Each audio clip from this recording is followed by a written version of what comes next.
Welcome back to our channel Hollywood hub Tamil. James Bond மூவிக்கான புது movie announcement கொடுத்துருக்காங்க. இதை பற்றி பார்க்குறதுக்கு முன்னாடி நம்ம சேனலுக்கு நீங்கள் புதுசாக இருந்தால் நம்ம சேனலை சப்ஸ்கிரைப் பண்ணி வச்சுக்கோங்க. சரி வாங்க இன்றைக்கான வீடியோக்குள்ளே போகலாம். அமேசான் பார்த்தீங்கன்னா ஜேம்ஸ் பாண்ட் 007 மூவிக்கான ஒரு புது மூவியை அனௌன்ஸ் பண்ணியிருக்காங்க. இந்த மூவியோட டைரக்டர் யாருன்னு கேட்டிங்கன்னா டியூன் மூவியோட டைரக்டர் த ஃபேமஸ் டெனிஸ் வில்லேவ்னேவ் தான் டைரக்ட் பண்ண போகிறாரு.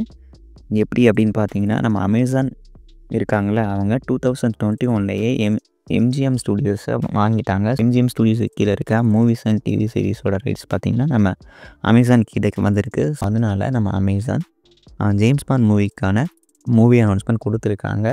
இது டோட்டலி எனக்கு தெரிஞ்சு ரீபூட்டாக தான் இருக்கும் அப்படின்னு நான் நினைக்கிறேன். டேனியல் கிரேக் பார்த்திங்கன்னா அவரோட 5 மூவிஸ்க்கான அக்ரிமெண்ட் முடிஞ்சிருச்சு. ஸோ அதில் இப்போ புதுசாக தான் ரீகேஸ்ட் பண்ணுவாங்கன்னு நினைக்கிறேன். டோட்டலி ஜேம்ஸ் பாண்ட் மூவி ரீபூட்டாக தான் இருக்கும் அப்படின்னு நான் நம்புகிறேன். டெனிஸ் வில்லேவ்னேவ் பார்த்தீங்கன்னா ரொம்பவுமே ஒரு சின்ன வயசுலேருந்தே ஜேம்ஸ் பாண்ட் மூவிக்கான ஒரு டை ஹார்ட் ஃபேன் அப்படிங்கிற மாதிரி சொல்லியிருக்காரு. இந்த ஃப்ரான்ச்சைஸை டைரக்ட் பண்ணுறது தான் என்னோடய கனவு அப்படிங்கிற மாதிரியும் சொல்லியிருக்காரு. ஸோ வெயிட் பண்ணி பார்ப்போம் நம்ம டெனிஸ் வில்லேவ்னேவ் இந்த மூவியை எப்படி டைரக்ட் பண்ணுறாரு அப்படின்னு. டெனிஸ் வில்லேவ்னேவ் பார்த்தீங்கன்னா வார்னர் ப்ரோஸுக்காக டியூன் மெசாயா மூவிக்காக ஒர்க் பண்ணிகிட்ருக்காரு. இந்த மூவி டெவலப்மெண்ட்டில் இருக்குது. இந்த மூவியை பார்த்தீங்கன்னா 2026 ரிலீஸ் பண்ணுறதுக்கு பிளான் பண்ணியிருக்காங்க. ஸோ டியூன் மெசாயா மூவி முடிச்சுட்டு தான் நம்ம Denis Villeneuve James Bond movie direct பண்ண வருவார் அப்படின்னு நான் நினைக்கிறேன். இன்னும் கொஞ்சம் டைம் ஆகும். ஸோ ஜேம்ஸ் பாண்ட் மூவி நம்ம பார்க்குறதுக்கு இன்னும் கேஸ்ட் அனௌன்ஸ்மெண்ட் எதுவுமே இந்த மூவிக்காக அனௌன்ஸ் பண்ணலை. வெயிட் பண்ணி பார்ப்போம் யாரை நம்ம ஜேம்ஸ் பாண்டாக நம்ம டெனிஸ் வில்லேவ்னேவ் கேஸ்ட் பண்ணுறாரு அப்படின்னு. ஒரு வேளை டெனிஸ் வில்லேவ்னேவ் ராபர்ட் பேட்டின்சனை ஜேம்ஸ் பாண்டாக கேஸ்ட் பண்ணிடுவாரோ அப்படின்னு நான் நினைக்கிறேன். ஸோ நீங்கள் என்ன நினைக்கிறீங்க? ராபர்ட் பேட்டின்சன் ஜேம்ஸ் பாண்டாக ஆக்ட் பண்ணால் நல்லா இருக்குமா? அந்த ரோலுக்கு அவர் செட் ஆவாரா அப்படிங்கிறத நீங்கள் தாராளமாக உங்கள் கமெண்ட்ஸில் சொல்லலாம்.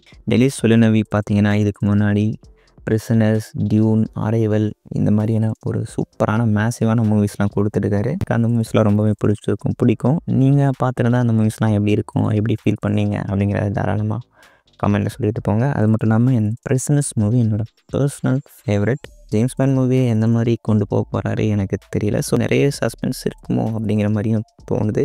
வெயிட் பண்ணி பார்ப்போம். ஜேம்ஸ் பாண்ட் மூவிக்குனே ஒரு தனியான ஒரு ஃபேன் பேஸே இருக்குது. அது ரொம்பவுமே ஒரு பாக்ஸ் ஆஃபீஸில் கண்டிப்பாக சக்ஸஸ்ஃபுல்லாகும். ஜேம்ஸ் பாண்ட் ஃபேன்ஸ் யாராவது இருந்தால் உங்கள் தாட்ஸை தாராளமாக கமெண்ட்டை சொல்லிட்டு போங்க. ஸோ டெனிஸ் வில்லேவ்னேவ் இந்த மூவியை டைரக்ட் பண்ணுறாரு. நீங்கள் இதை பற்றி நினைக்கிறீங்க? இல்லை வேறு யார்கிட்டையாவது டைரக்ட் பண்ண கொடுத்துருக்கலாமோ, அமேசான் தப்பு பண்ணிட்டாங்களோ அப்படின்னு நீங்கள் நினைக்கிறீங்களோ? அதையும் தாராளமாக உங்கள் தாட்ஸை கமெண்ட்டை சொல்லிட்டு போங்க. இன்றைக்கான வீடியோ அவ்வளோதான் முடிஞ்சது. இன்றைக்கான அப்டேட் எப்படி இருந்ததுன்னு நீங்கள் தாராளமாக கமெண்ட்டை சொல்லிட்டு போகலாம். இன்னொரு நல்ல வீடியோவில் மீட் பண்ணலாம். பாய்.